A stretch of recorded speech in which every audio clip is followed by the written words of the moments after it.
Hello guys, welcome back to another FIFA 21 video. Today I'm going to show you these new custom tactics for the 4-4-2 formation in FIFA 21. One of the best, most balanced formations in the game, probably is the most balanced formation. It's really good for whatever you're playing, score battles, div rivals, foot champs. Works really well, probably the best balanced formation like I said. And yeah, when it's strength of tactics, it's similar to the 4-4-2 second, but instead of the two CDMs, they're actually two centre mids as well. So it's slightly more balanced than the 4-4-2 second, which makes it so good.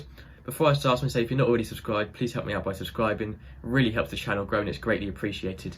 So we get straight into the tactics. Defensive style I play on balance, that's my favourite to play on all formations. Width I just keep 5 and depth play on 4 to 6 depending on how comfortable you feel defending. 4 if you're less comfortable, 6 if you're more comfortable, 5 as an average.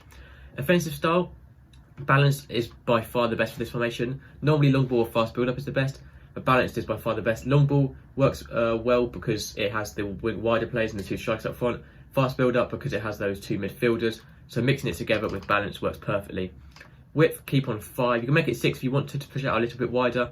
That also does work quite well because the left mid and right mid aren't that wide, but otherwise leave it on 5. Plays in box 6 just to overload the box, works really well to score more goals. Corners on 3 and free kicks on 1. For the player instructions, both your strikers should be on stay central, so they're staying in the centre of the pitch, getting behind so they're making forward runs through, and stay forward, so they're staying up the top of the pitch and they're not dropping back. For your left mid and right mid, it's a bit different here. You can either use stay forward and make sure you have stay forward whatever you're using on both of these. You don't need them defending, you already have fullbacks, make sure they're on stay forward. But otherwise for the chance creation, you can either use cut inside, make them a bit narrow so they're going to be easier to score, or you could use balanced width so they're running down the wing and going to cross it in more. That's up to you whether you prefer to running down the wing and cross it in, or if you prefer to cut inside and score with your wingers. I'll leave that up to you. You can use get into the box for cross as well, but I only recommend that if you're using cut inside. Otherwise, leave that default if you can use balance width.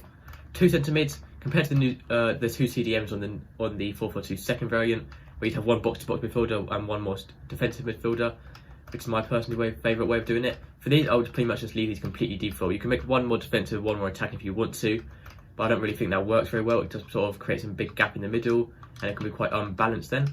So what I do is leave these completely default, apart from make sure you have cover centre, and that is quite important. And cover centre, yeah, so pretty much they're staying in the middle, they're not roaming around. Balance attack, I would leave them on for both of those. For your fullbacks, or centre backs, sorry, make sure you have default everything, you don't want to change them. Fullbacks, stay back while attacking and overlap. Overlaps are on the outside when they are pushing up, but stay back while attacking, you don't need them pushing up as well, you already have left mids and right mids. And lastly for goalkeeper, comes and crosses, so when the opposition is taking corners, crossing in, stuff like that, your goalkeeper is going to get to the ball much easier. And sweeper keeper, when you are on a 1v1 and you're defending against their attackers, super keepers means your goalkeeper is going to come out a bit more, make it much easier for you to win that 1v1. So that's pretty much it for these 4-4-2 custom tactics. Thank you for watching. Subscribe for more FIFA 21 videos like these, and I'll see you next time. Goodbye.